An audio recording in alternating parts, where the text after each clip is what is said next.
नमस्कार. ओम काळेश्वरी. मी गुरुवर्य मोनालिताई कृष्ण विधाते. पहिली एक सुपारी घ्या. ती सुपारी कोणत्याही दिवशी सकाळी किंवा संध्याकाळी देवघरामध्ये ठेवून उपाय सुरू करा. सुपारी समोर हळद कुंकू, अक्षदा, फुले वाहा आणि तिची पूजा करा. अगरबत्ती लावा आणि सुपारीच्या जवळ दिवा प्रज्वलित करा.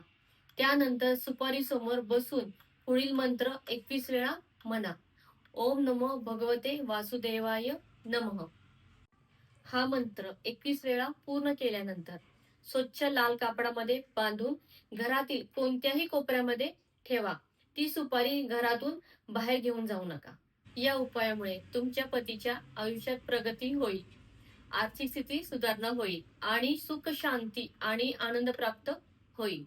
घरात कोणतेही संकट असल्यास देवासमोर दिवा लावून हा उपाय नक्की करा. धन्यवाद. ओम काळेश्वरी. जय काळेश्वरी. जय महाकाली.